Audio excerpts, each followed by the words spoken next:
Members of Congress, I have the high privilege and distinct honor of presenting to you His Excellency Narendra Modi, the Prime Minister of the Republic of India. Thank you.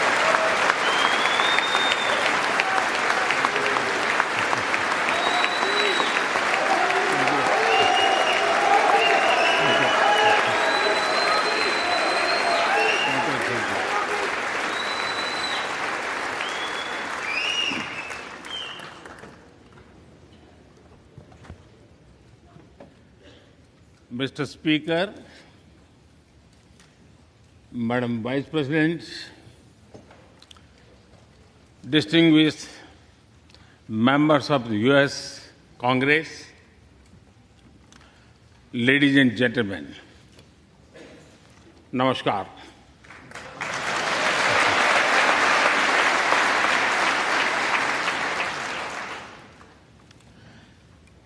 It is always a great honor to address the United States Congress.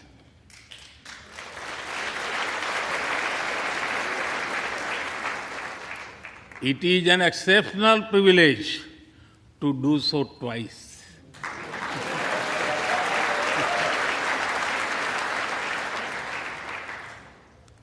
For this honor,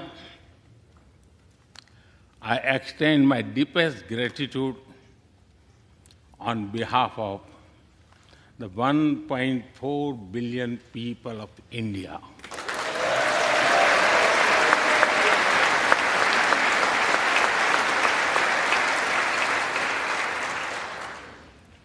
I see that nearly half of you were here in 2016.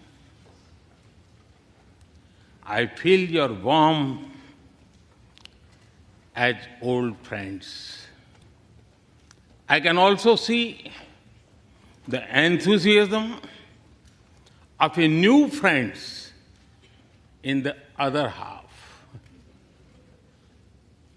I remember Senator Harry Reid, Senator John McCain, Senator Orrin Hatch, Elijah Cummings, Elsie Hastings, and others who I met here in 2016 and who are sadly no longer with us. Mr. Speaker, standing here 7 Junes ago, that is the June when Hamilton swept all the awards, I said that the hesitations of history were behind us. Now, when our era is at a crossroads, I am here to speak about our calling for this century.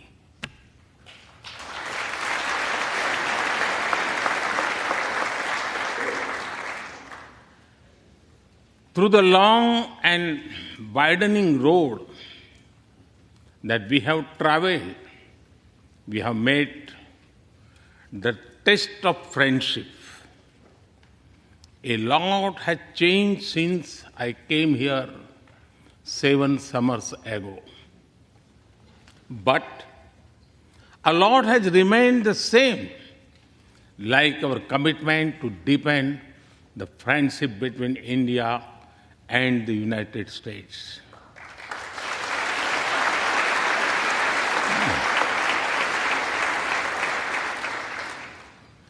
In the past few years, there have been many advances in AI, artificial intelligence. At the same time, there have been even more momentous development in another AI, America and India.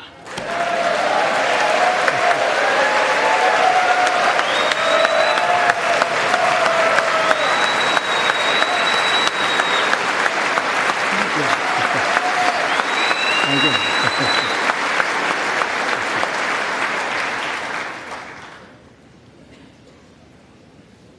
Mr. Speaker and distinguished members, the beauty of democracy is the constant connect with the people, to listen to them and feel their pulse. And I know this takes a lot of time, energy, effort, and travel. It is a Thursday afternoon, a fly-out day for some of you. So I am grateful for your time. I also know how busy you have been this last month. Being a citizen of a vibrant democracy, myself, I can admit one thing, Mr. Speaker, you have a tough job.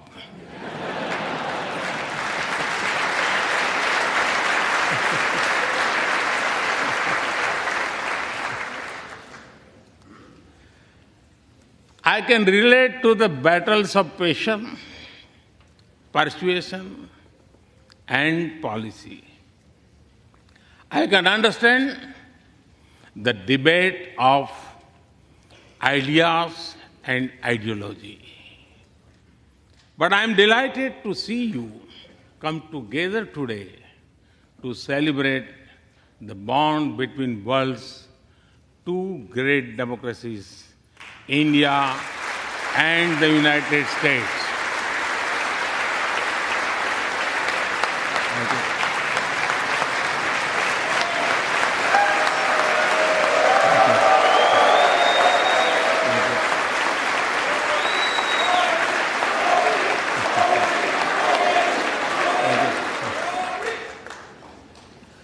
I'm happy to help out.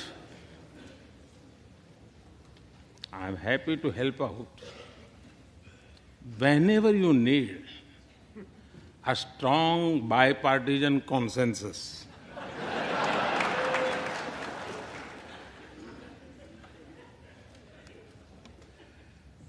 There will be and there must be a contest of ideas at home.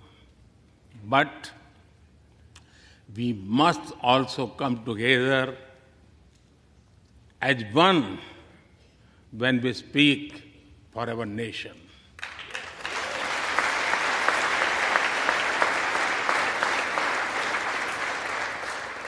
And you have shown that you can do it.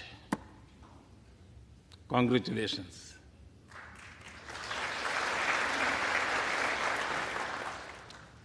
Mr. Speaker,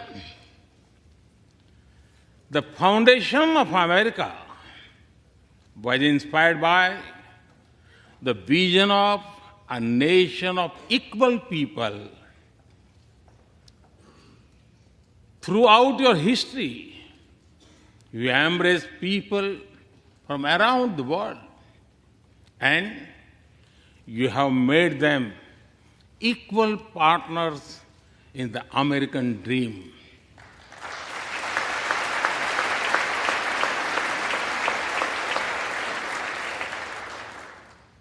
There are millions here who have roots in India. Some of them sit proudly in this chamber.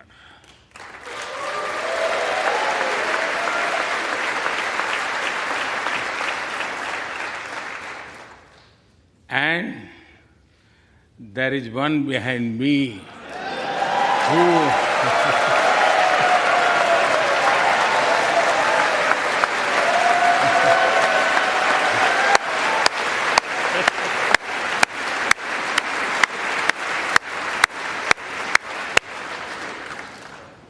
who has made history.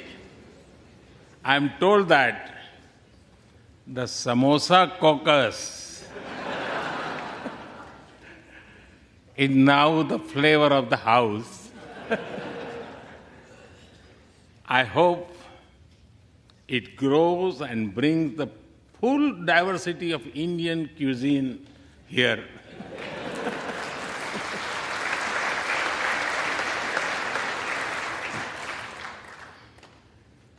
Over 2 centuries, we have inspired each other through the lives of great Americans and Indians. We pay tribute to Mahatma Gandhi and Martin Luther King Jr.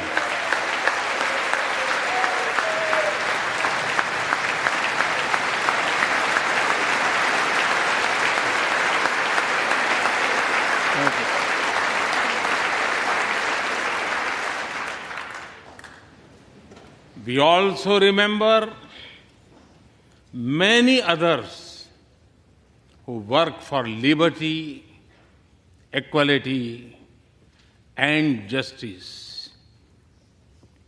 Today, I also wish to pay heartfelt tribute to one of them, Congressman John Lewis.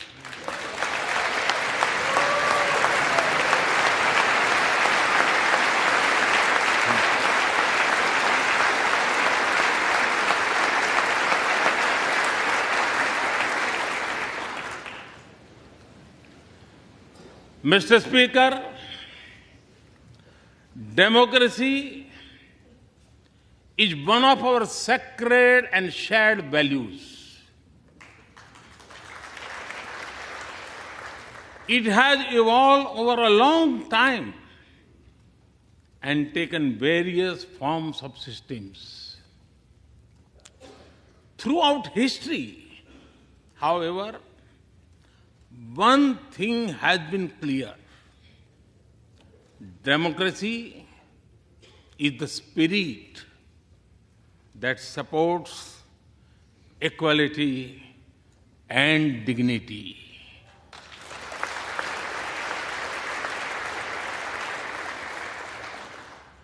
Democracy is the idea that welcomes debate and discourse. Democracy is the culture that gives wings to thought and expression. India is blessed to have such values from times immemorial. In the evolution of the democratic spirit, India is the mother of democracy.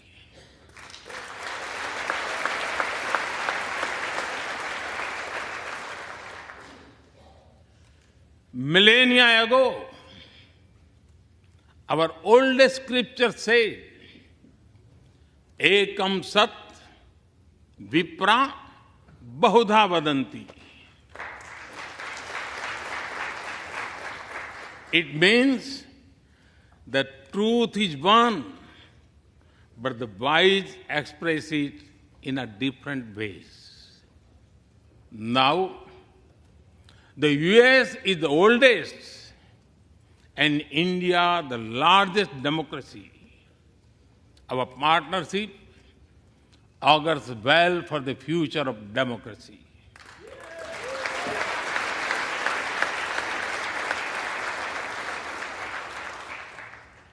Together, we shall give a better future to the world and a better world to the future.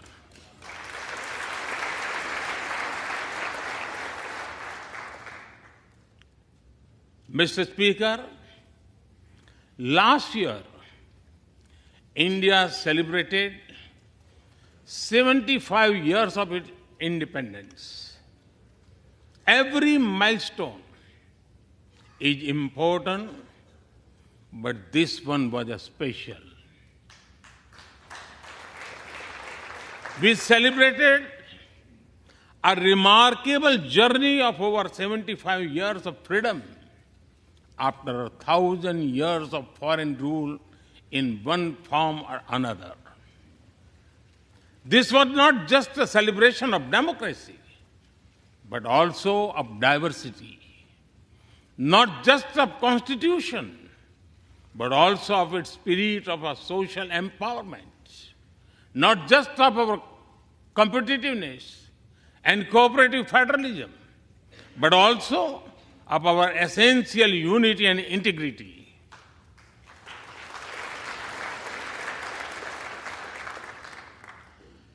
We have over 2,500 political parties.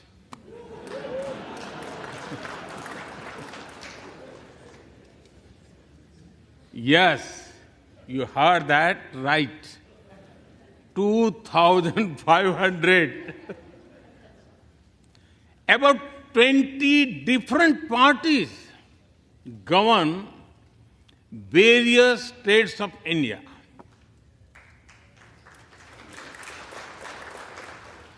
We have 22 official languages and thousands of dialects, and yet we speak in one voice.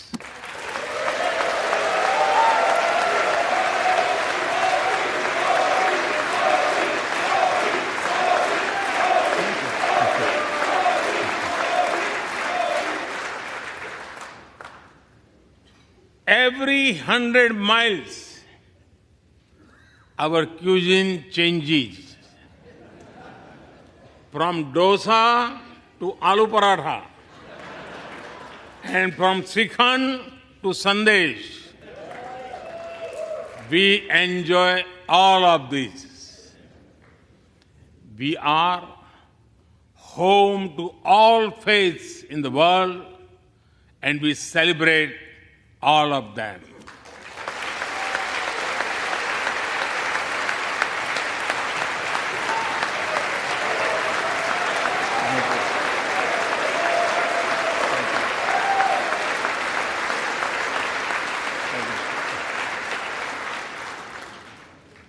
In India, diversity is a natural way of life. Today, the world wants to know more and more about India. I see that. Curiosity in this house too. We were honored to receive over 100 members of the US Congress in India over the last decade.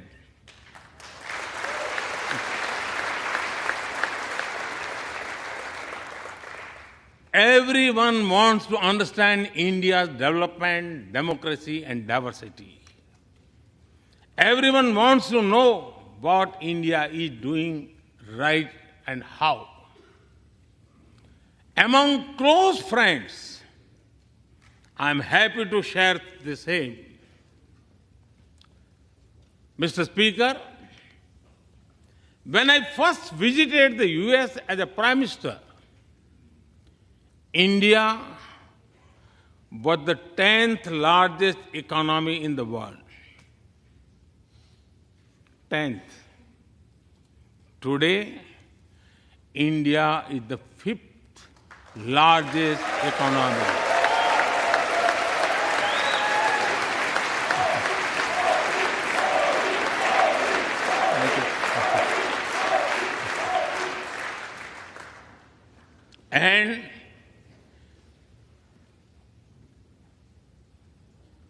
And India will be the 3rd largest economy soon.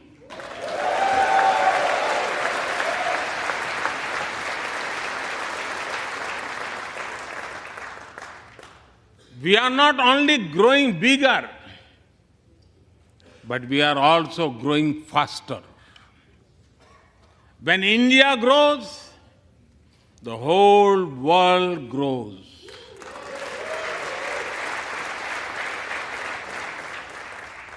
After all, we are 1/6 of the world's population. In the last century, when India won its freedom, it inspired many other countries to free themselves from colonial rule.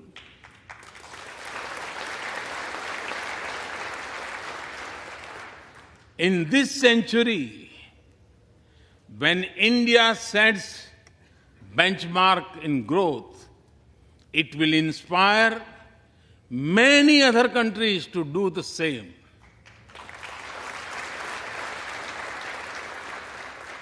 Our vision is सबका साथ, सबका विकास, सबका विश्वास, सबका प्रयास.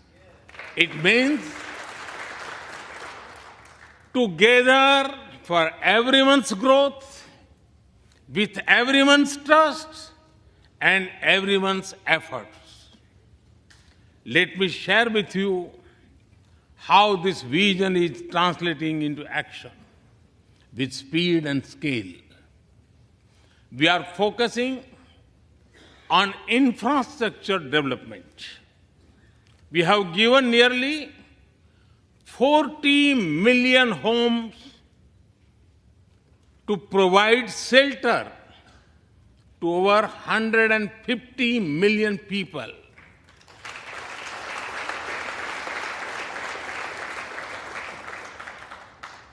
That is nearly 6 times the population of Australia.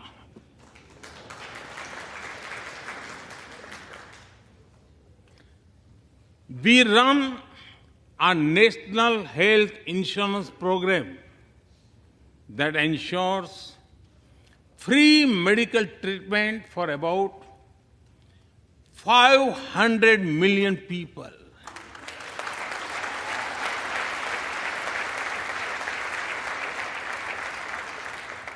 $500 million people, that is greater than the population of South America.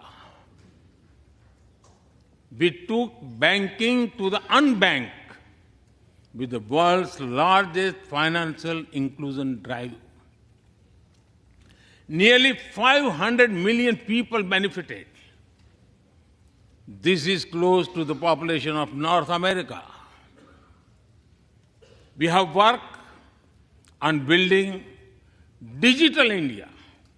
Today, there are more than 850 million smartphones and internet users in the country.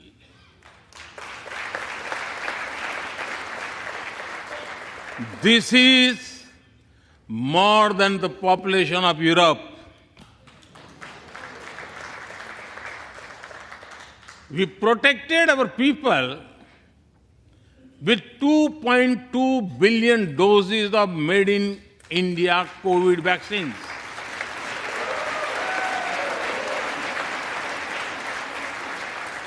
And that too free cost.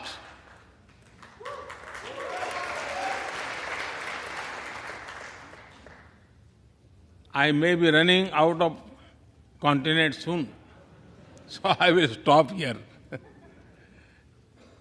Distinguished members, the Vedas are one of the world's oldest scriptures. They are a great treasure of humanity composed thousands of years ago. Back then, women sages composed many verses in these Vedas. And today, in modern India, women are leading us to a better future.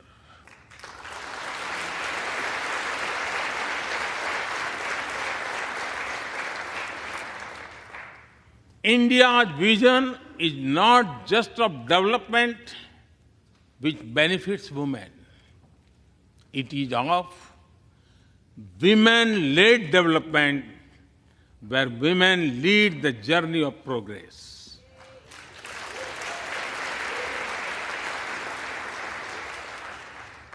A woman has risen from a humble tribal background to be our head of states.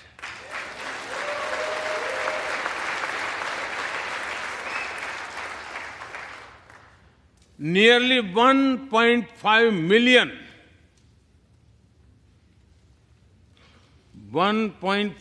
million elected women lead us at various levels. And that is of local governments.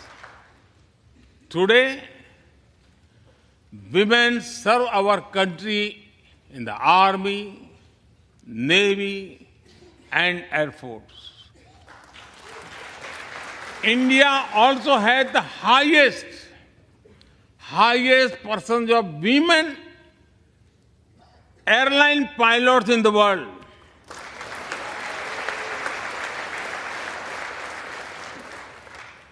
And they have also put us on Mars by leading our Mars mission. I believe that investigating in a girl child lifts up the entire family. Empowering women transforms the nation.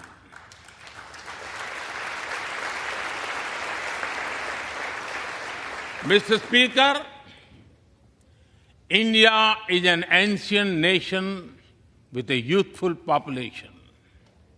India is known for its traditions, but the younger generation is also making a hub of technology, be it creative reels on Insta or real-time payments.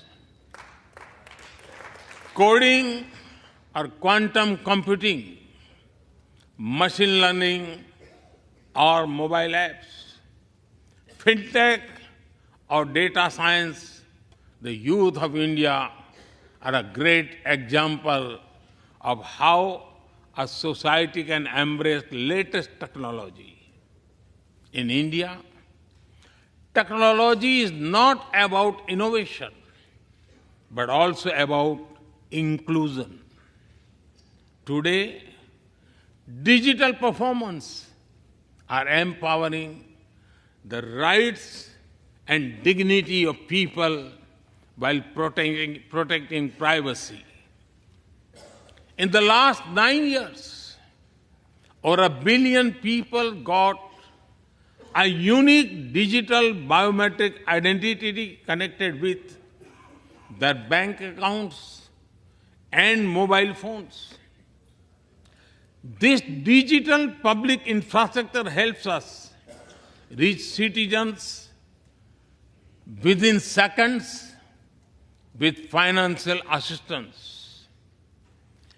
850 million people receive direct benefit financial transfers into their accounts.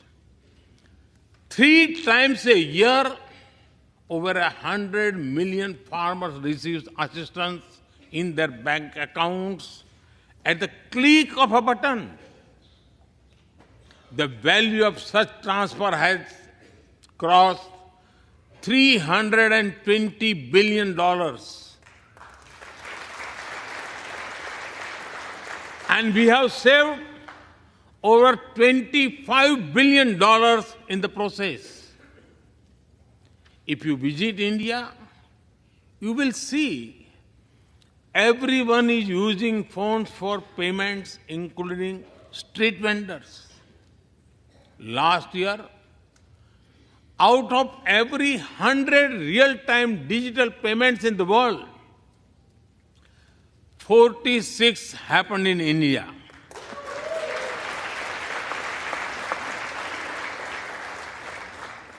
nearly 400,000 miles of optical fiber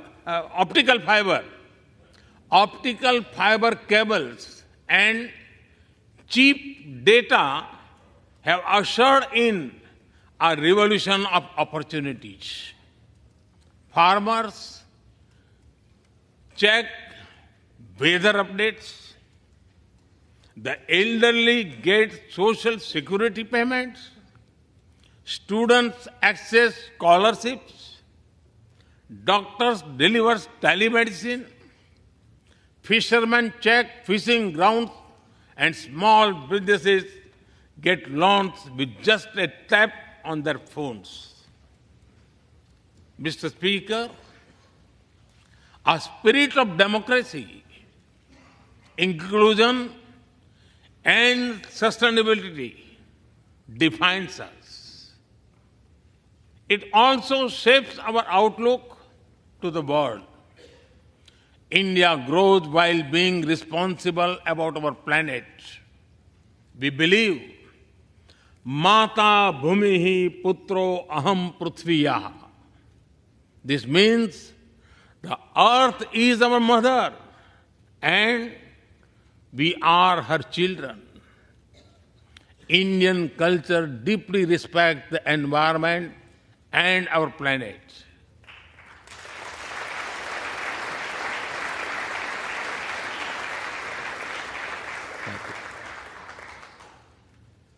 While becoming the fastest growing economy,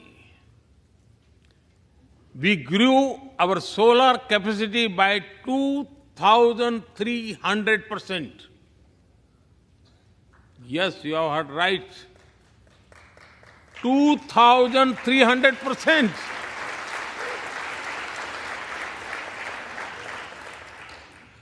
We became the only G20 country to meet its Paris commitment.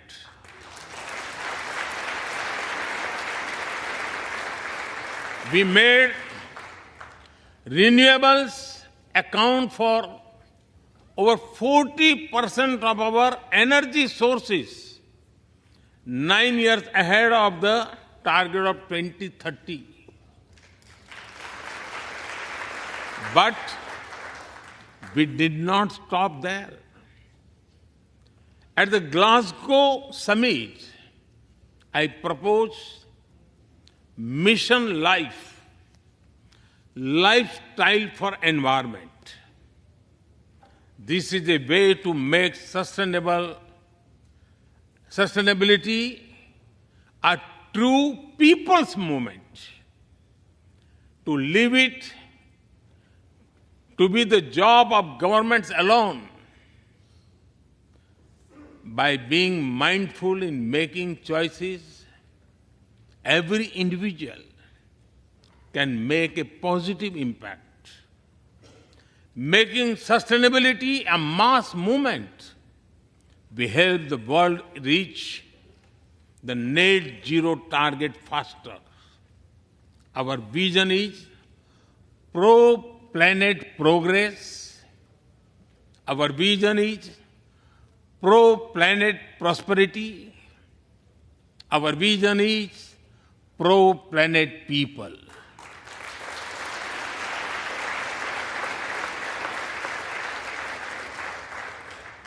Mr. Speaker, we live by the motto of Vasudhaiv Kutumbakam, or the world is one family.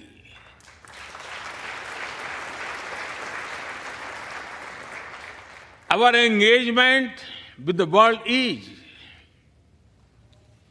for everyone's benefit.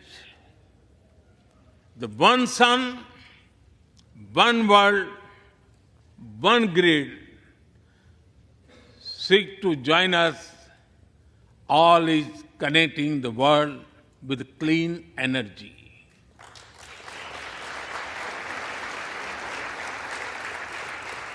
One Earth, One Health is a vision for global action to bring quality health care to everyone, including animals and plants.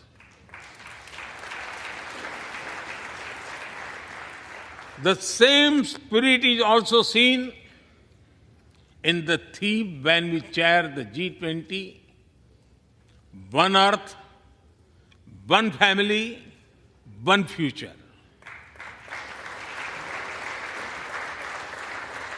We advance the spirit of unity through yoga as well. Just yesterday, the whole world came together to celebrate the International Day of Yoga.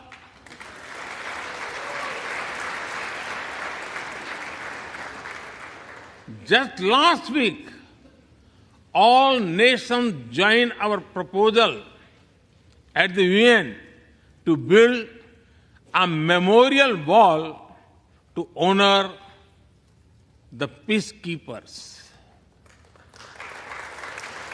And this year, the whole world is celebrating the International Year of Millets to promote sustainable agriculture and nutrition alike.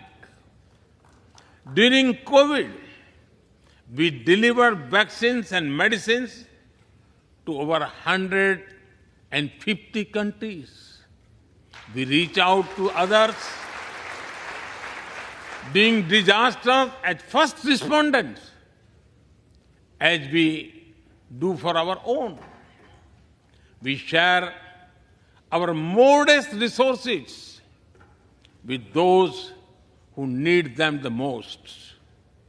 We build capabilities, not dependencies.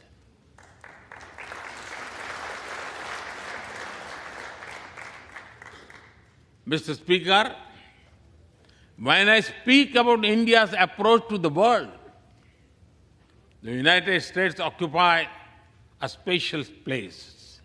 I know. Our relations are of great importance to all of you. Every member of this Congress has a deep interest in it. When defense and aerospace in India grow, industries in the state of Washington, Arizona, Georgia, Alabama, South Carolina, and Pennsylvania thrive.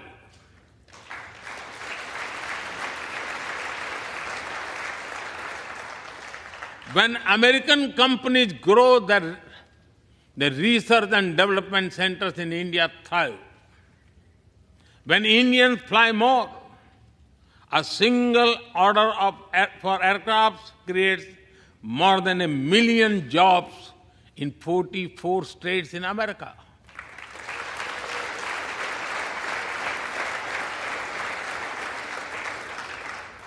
When an American phone makers invest in India, it creates an entire ecosystem of jobs and opportunities in both countries.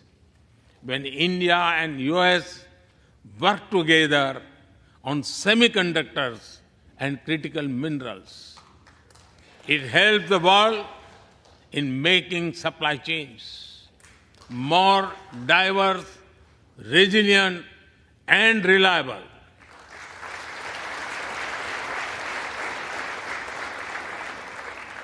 Indeed, Mr. Speaker, we were strangers in defense cooperation at the turn of century. Now, the United States has become one of our most important defense partners.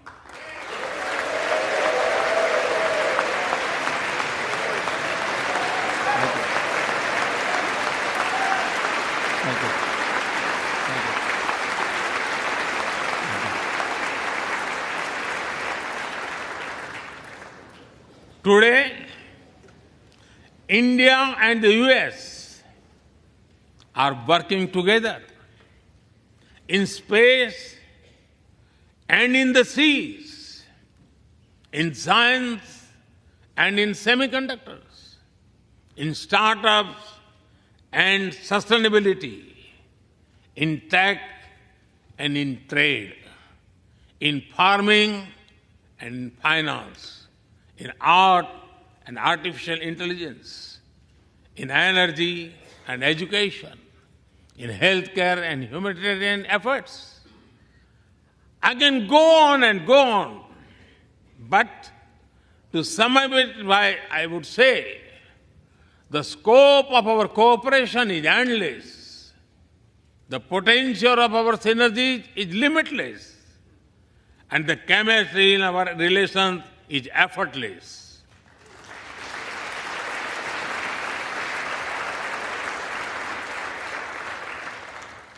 In all this, Indian Americans have played a big role.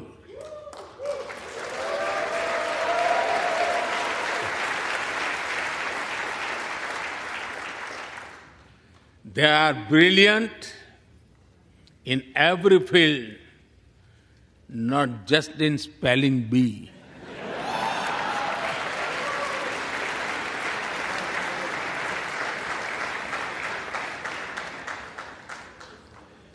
With their hearts and minds, talent and skills, and the love for America and India, they have connected us.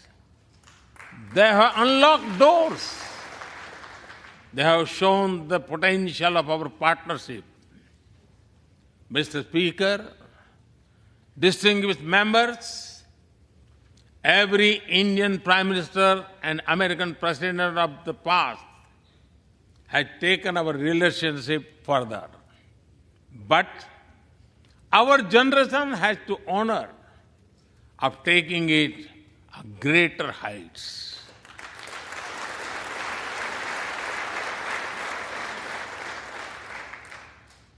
I agree with President Biden that this is a defining partnership of this country because it serves a larger purpose. Democracy, demography, and destiny give us the purpose. One consequence of globalization has been to cover over concentration of supply chains. We will work together to diversify, decentralize, and democratize supply chains.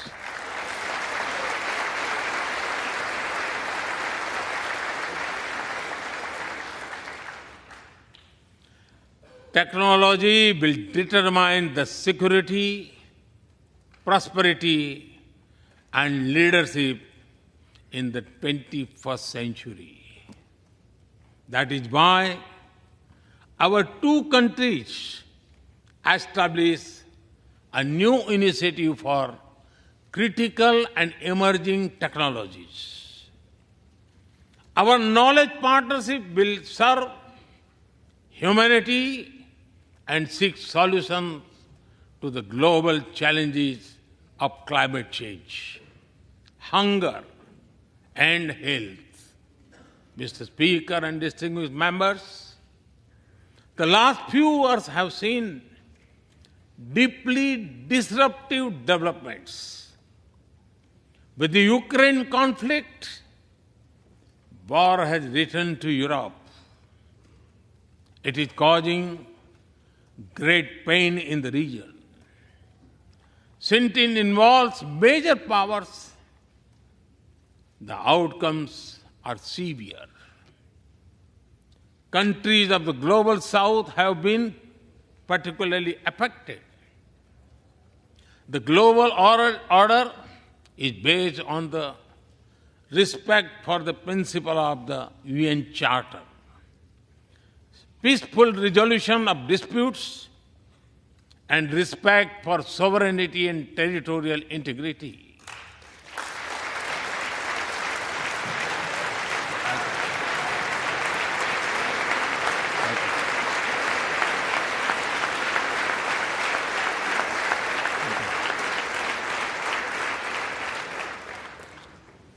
As I have said directly and publicly, this is not an era of war.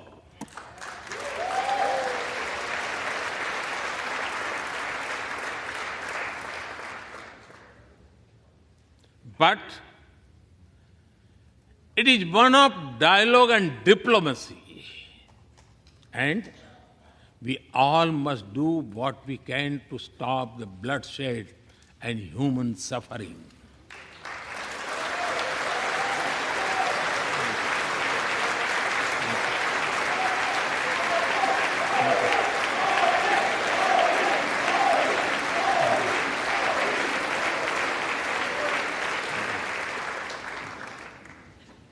Mr. Speaker,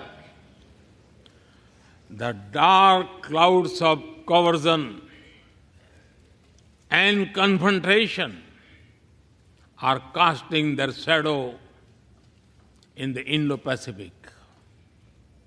The stability of the region has become one of the central concerns of our partnership. We share a vision of a free, open, and inclusive Indo-Pacific.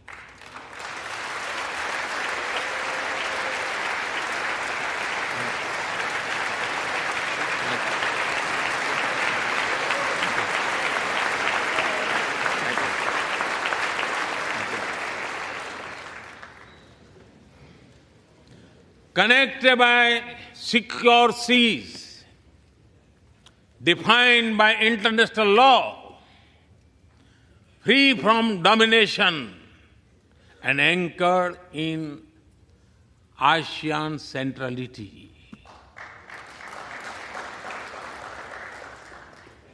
A region where all nations, small and large, are free and fearless in their choices, where progress is not suffocated by an impossible burdens of debt.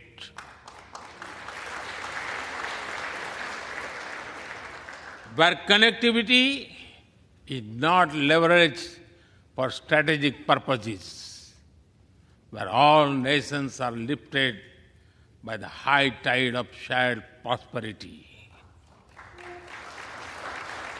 Our vision does not seek to contain or exclude, but to build a cooperative region of peace and prosperity. We work through regional institutions and with our partners from within the region and beyond. Of this, Quad has emerged as a major force of good for the region.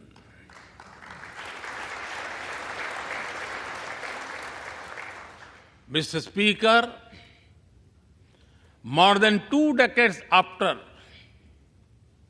9/11 and more than a decade after 26/11 in Mumbai, radicalism and terrorism still remain a pressing danger for the whole world. These ideologies keep taking new identity and forms, but their intentions are the same. Terrorism is an enemy of humanity, and there can be no ifs and buts in dealing with it.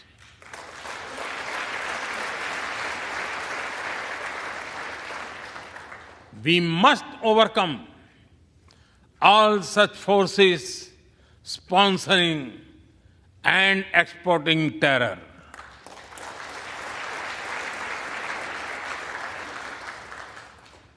Mr. Speaker,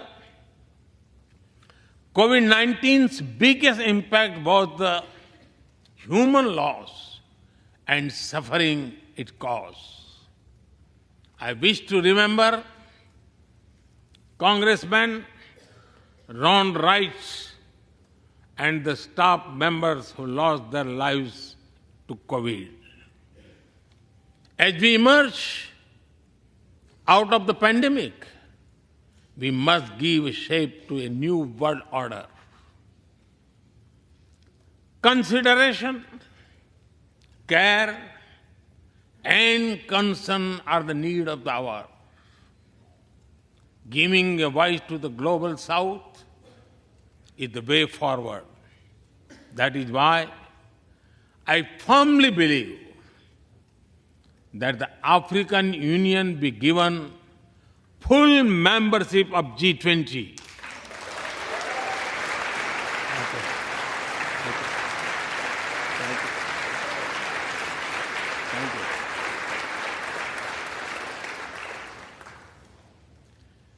We must revive multilateralism and reform multilateral institutions. With better resources and representation that applies to all our global institutions of governance, especially the United Nations. When the world has changed, our institutions too must change, or risk getting replaced by a world of rivalries without rules. In working for a new world order based on international law, our two countries will be at the forefront as partners.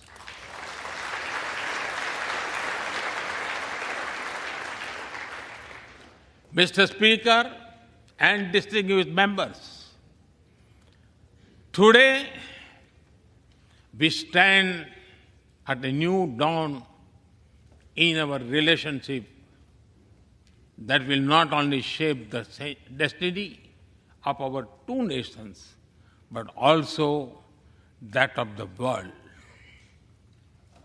As the young American poet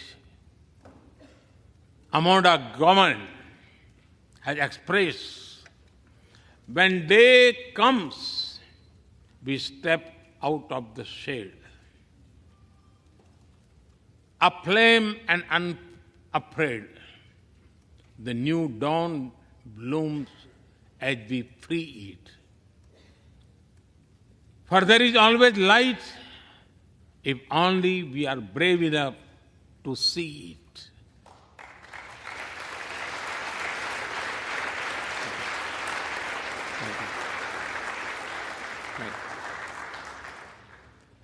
Our trusted partnership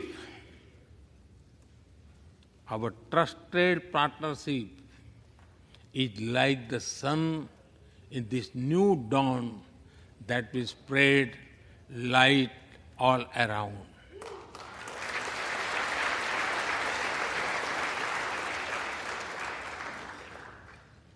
I am reminded of a poem that I once wrote.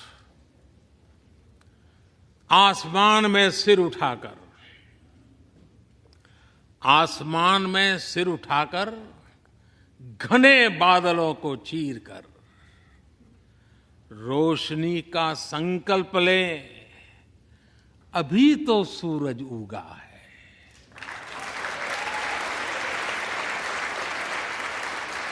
अभी तो सूरज उगा है। दृढ़ निश्चय के साथ चलकर हर मुश्किल को पार कर घोर अंधेरे को मिटाने अभी तो सूरज उगा है।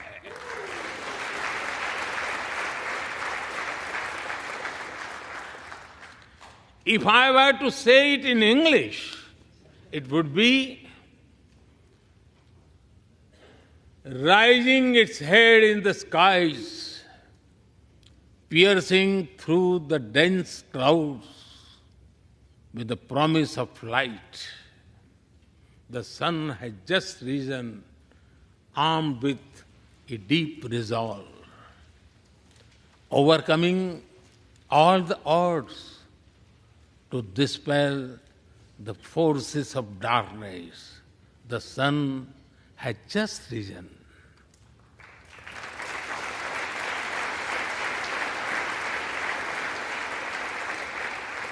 Mr. Speaker and distinguished members,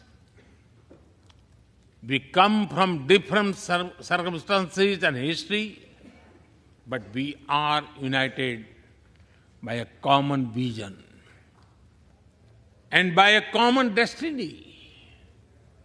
When our partnership progresses, economic resilience increases, innovation grows, science flourishes, knowledge advances, humanity benefits, our seas and skies are safer, democracy will shine brighter, and the world will be a better place.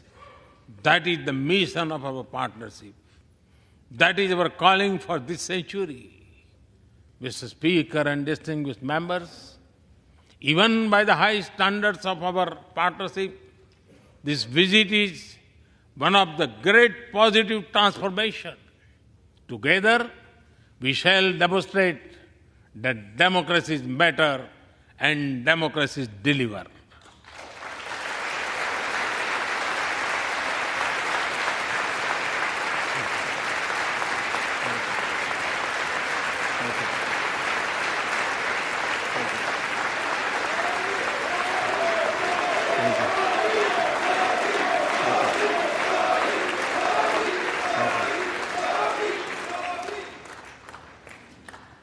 I count on your continued support to the India-US partnership.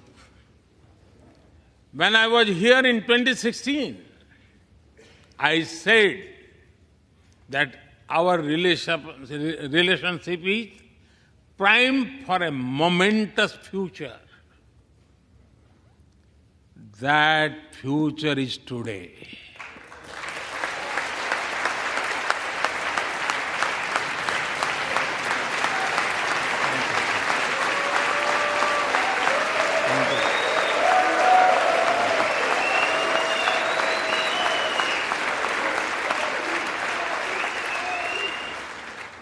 Thank you once again, Mr. Speaker, Madam Vice President, and the distinguished members of this honor.